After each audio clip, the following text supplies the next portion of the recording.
Hello everyone, आप सभी का हमारे यूट्यूब चैनल पर एक बार फिर से वेलकम बैक है। आज उत्तराखंड की जनजातियों के बारे में बात करते हैं। ये सारी क्लासेस जो सीरीज़ हमारी आगे कंटिन्यू रहेगी, यहाँ हम जानेंगे उत्तराखंड की जनजातियों के बारे में। लगभग 4 या 5 वीडियो में इस सीरीज़ को कंटिन्यू रखेंगे। सो आज उत्तराखंड की जनजातियों की बात करते हैं। यहाँ पर देखो, मैं आपको जो इस वीडियो के माध्यम से बताऊँगा, तो मैं आपको बताऊँगा भोटिया जनजाति, थारू, जौनसारी, राजी और जाट जनजाति के बारे में बात करेंगे, जो कि हमारे उत्तराखंड के एग्ज़ाम्स के लिए यहाँ से आपको प्रश्न देखने को मिलते ही हैं। तो सबसे पहले आज की वीडियो में आज भोटिया जनजाति के बारे में बात करेंगे और इनके खान पान, इनकी वेशभूषा, इनके सामाजिक जीवन किस तरह से जीते हैं और यहाँ का भोजन, यहाँ की इनकी इकोनॉमी और अन्य जो फैक्ट होते हैं वो मैं आपको बताऊँगा। सबसे पहले बात करते हैं भोटिया जनजाति, जो उत्तराखंड की सबसे सर्वाधिक प्राचीन जनजाति मानी जाती है। तो इसका उद्भव कैसे हुआ?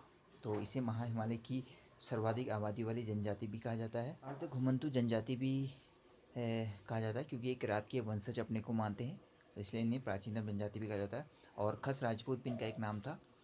इनकी उपजातियों की बात करें तो विभिन्न प्रकार की उपजातियाँ हैं, जिनमें से प्रमुख होती हैं कुछ, जैसे मारछा और तोलछा आपको चमोली ज़िले में मिल जाती हैं। जौहारी, शौका, ठीक है, दरमिया, चौदांसी, ये आपको मिल जाती हैं पिथौरगढ़ की तरफ मिल जाती हैं आपकी, ठीक है।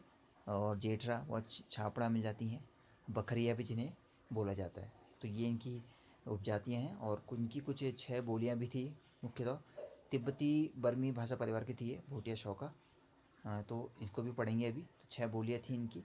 अब बात करते हैं कि शारीरिक संरचना के बारे में। जो कद होता है वो छोटा होता है, इनकी आंखें भी छोटी दिखती हैं, गोल चेहरा होता है और ये पीठ वर्ण धारण किए दिखते हैं हमें।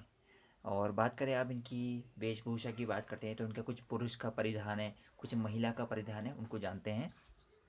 भोटिया जनजाति में जो पुरुष होता है उनका परिधान रंगा या गैजू कहलाता है। तो याद रखना आप, रंगा या फिर गैजू। इसमें रंगा आपका कोट होता है और जो गैजू आपका पैजामा होता है। वहीं महिला परिधान की बात करें तो महिला च्यूमाल, च्यूकला या जूक ही पहनती हैं। तो ऑप्शन में ऐसे भी पूछा जा सकता है, जूक, च्यूमाल, च्यू भी कहा जाता है इसको, और च्यूकला भी कहा जाता है। और आभूषण की बात करें तो इनके जो आभूषण होते हैं वो महत्वपूर्ण है। इसमें एक साली पुली एग्ज़ाम में बहुत बार आया भी है। ये साली पुली आभूषण के से जनजाति संबंध है, तो भोटिया जनजाति आपको पता होना चाहिए। और इनके यहाँ और आभूषण है, लक्षवेप, बलडंग बोला जाता है, खोंगती है और बेसर। तो उत्तराखंड के जो है सांस्कृतिक में यहाँ पर हम इनकी आभूषण के बारे में भी जानेंगे किसी क्लास में। तो बाकी अब बात करते हैं दोस्तों, इनमें भोटिया जनजाति क्या करती है ना, ये समय के साथ ऋतु प्रवास भी करती है। जैसे कि बर्फ़ का समय आता है, ह्यून का समय आता है, तो ये ऋतु प्रवास करते हैं, एक जगह से दूसरी जगह अपना स्थान ये बदलते हैं। जैसे ग्रीष्मकालीन का जो आवास होता है वो मैती कहलाता है। तो याद रखना आप, ग्रीष्मकालीन इनका जो आवास होता है ना उसको कहते हैं मैती। और जो आपका शीतकालीन होता है उसको मुंसा। नहीं तो दूसरा एक और नाम दिख रहा है मुझे इसका, मुंडा टाइप का। तो ये किताब में देखिएगा आप अपना, उस पर देखिएगा और करेक्ट कर लेना अगर कुछ गलती हो तो। बाकी बात करें तो उत्तराखंड की जनजातियों का इतिहास, एक किताब भी लिखी गई है जो कि जय सिंह रावत ने लिखी है। अगर ये पूछता है तो ये भी आपको यहाँ पर पॉइंट नोट करना है। इस जो पीडीएफ है इसका मैं आपको नोट्स का पीडीएफ आपको डिस्क्रिप्शन में दे दूँगा, ड्राइव से वहाँ आप इसको डाउनलोड कर लीजिएगा। उत्तराखंड की सर्वाधिक विकसित जनजाति पूछता है तो एक यहाँ से फैक्ट मिल रहा है, उत्तराखंड की सर्वाधिक विकसित जनजाति। और अगर पूछे उत्तराखंड की सबसे प्राचीन जनजाति, तो इसका भी आंसर आपका क्या होगा, भोटिया। यहाँ तक आपको क्लियर होगा। चलिए अब आगे बढ़ते हैं, हमें जानते हैं जनजाति के भोजन की बात करें तो यहाँ पर ये छाकू, जिसे भात कहा जाता था, यानी चावल का रूप, इसे खाते थे। छामा के रूप में दाल या साग को खाते थे। इनकी रोटी को कुटो बोला जाता था। और ये गीमा एक चीज़ खाते थे, मैं आई थिंक, मुझे लगता है कि ये एक मांस का पदार्थ था जिसे खाते थे, क्योंकि सर्दी होती थी इन जनजातियों के लिए ऊपर पहाड़ी इलाकों में। बाकी इनका जो पेय पदार्थ थे उसमें ये जया पीते थे, जो कि शराब का एक रूप है। चकती भी कहते हैं इसे, छंग भी कहा जाता था। बाकी सत्तू खाते थे जिसे सिल्दू कहा जाता है। और इनका बात करें तो इनके व्यापार में एक मदिरा पान की प्रथा थी जिसे सुजली मुजली कहता था।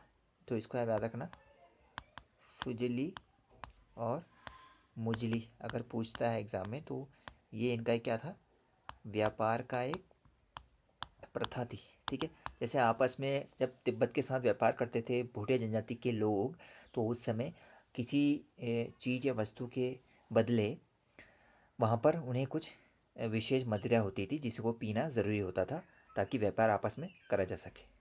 बाकी अब चलते हैं सामाजिक जीवन की तरफ। तो यहाँ पर पितृसत्तात्मक इनका समाज था, पितृसत्तात्मक यानी कि परिवार का मुखिया कहलाता था पिता। बाकी यहाँ पर एक पत्नी प्रथा रहती थी। विवाह प्रथाएं दो तरह की थी, जो पूछ सकता है याद रखना। विवाह प्रथा एक थी तत्सम, एक थी दमोला। तो ये एग्ज़ाम में बहुत बार पूछा जाता है, इसको याद रखिए। यहाँ पर रंग भंग प्रथा भी है, बाल विवाह यहाँ पर निषेध था। बाकी विवाह अवसर पर यहाँ पर क्या होता था, विवाह के समय यहाँ पर पौड़ा नृत्य करते थे ये लोग।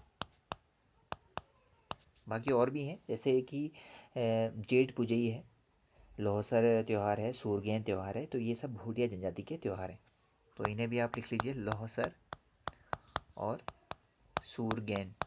ऑप्शन में ये चीज़ें पूछी जाती हैं, उससे में कंफ्यूज ना हो आपका उत्तर देने में। बाकी देखो इनके लोकगीत हुए थे जैसे कि तुबेरा, बाजू और तिमली। ठीक है, तिमली, तुबेरा और बाजू, ये इनके क्या थे, लोक गीत है। हर जनजाति की विशेषता होती है, तो इनकी विशेषता ये है।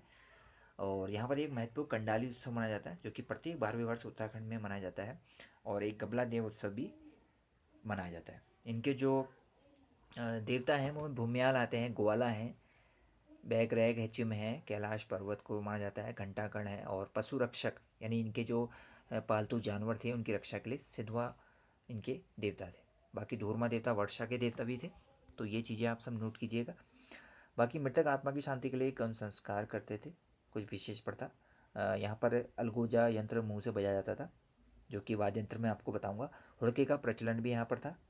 अब चलेंगे सीधे इनकी अर्थव्यवस्था के बारे में जान लेते हैं कि भूटिया जनजाति के लोग आर्थिक रूप से क्या कार्य करते थे अपने जीवन यापन के लिए। तो यहाँ पर देखो उस समय कृषि चलता था या फिर पशुपालन चलता था, तो ये मुख्य है। बाकी क्या करते थे, ऊनी दस्तकारी का व्यापार करते थे। ठीक है, ऊनी व्यापार भी आप याद कर लो। अब यहाँ पर खेती का प्रकार एक झूम खेती भी की जाती थी। और ये भेड़ का पालन, बकरी का पालन और जीबू का पालन करते थे ताकि उनसे ये व्यापारिक रूप से कुछ अर्जित भी कर पाएँ, जिससे ये अपना जीवन यापन कर पाएँ। यहाँ पर देखो उस समय जब प्राचीन व्यापार होता था तो वो माड़ा दर्रा, नीति दर्रा, लिपुलेख दर्रे के द्वारा किया जाता था। और इस व्यापार को तिब्बत में गमया पद्धति कहा जाता था। गमग्या पद्धति अगर पूछता है कि जनजाति के लोग करते हैं तो ये तिब्बती व्यापार में इसको बोला जाता था, इसका नाम। ये भी आप याद रखिएगा मित्रों। 1962 में आपने देखा होगा जब चाइना के संग हमारा युद्ध हुआ था, भारत चीन का, उसके बाद इस व्यापार को समाप्त कर दिया गया। उससे पहले यही दर्रों के द्वारा आपस में जनजातियाँ अपना व्यापार चलाती थी। और लास्ट में दोस्तों एक फैक्ट और याद रखिएगा, भूटिया लोगों की जो भाषा कहलाती है उसको एक नाम दिया जाता है स्पेशल, उसका नाम है रोगबा। अगर एग्ज़ाम में ऐसा प्रश्न आता है तो रोगबा, तो भूटियों की भाषा रोगबा। तो हमने इस क्लास में आज जान लिया कि भूटिया लोगों की क्या कैसे उनका उद्भव हुआ। ठीक है, महाहिमालय की सर्वाधिक आबादी वाली जनजाति थी। फिर हमने इनकी शारीरिक संरचना के बारे में जाना, फिर इनके वेशभूषा, वो आवास से किस तरह रहते हैं, इनके ग्रीष्मकालीन आवास और शीतकालीन आवास है, इनका भोजन क्या है, क्या पेय पदार्थ पीते हैं, उनका सामाजिक जीवन के साथ इनकी अर्थव्यवस्था कैसे चलती थी। तो इस ये पहला वीडियो है इस जनजाति की सीरीज़ का। अगले भाग में हम अगली जनजाति के बारे में जानेंगे। और अगले वीडियो में थोड़ा मैं इसके बारे में बताऊंगा कि भूटियों की एक उपजाति भी होती है जाड़ जनजाति, जिनके बारे में थोड़ा जानेंगे। फिर चलेंगे हम थारू, जौनसारी और फिर अन्य जनजातियों की तरफ। तो कैसा लगा आपको ये वीडियो कमेंट बॉक्स पे ज़रूर बताइएगा, और कोई भी प्रश्न हो तो नीचे कमेंट बॉक्स में मुझे ज़रूर पूछ लीजिएगा। मैं इसका PDF आपको डिस्क्रिप्शन में प्रोवाइड करा दूँगा, जहाँ से आप इसके अपने नोट्स के लिए से आप अपने पास रख सकते हैं। सो अगर चैनल पे नए पहली बार देख रहे हैं दोस्तों, तो चैनल को सब्सक्राइब करके बेल आइकन को प्रेस कीजिएगा, ताकि नई क्लास जब आती है तो आपको सबसे पहले उसका नोटिफिकेशन मिल जाए। So thank you so much अगर आपने पूरा वीडियो देखा है, और ज़्यादा से ज़्यादा इस वीडियो को शेयर कीजिएगा। आप सभी को thank you so much, and मिलते हैं नए क्लास में आपसे। तब तक के लिए अपना ध्यान रखिएगा दोस्तों। पहला प्रणाम आप सभी को।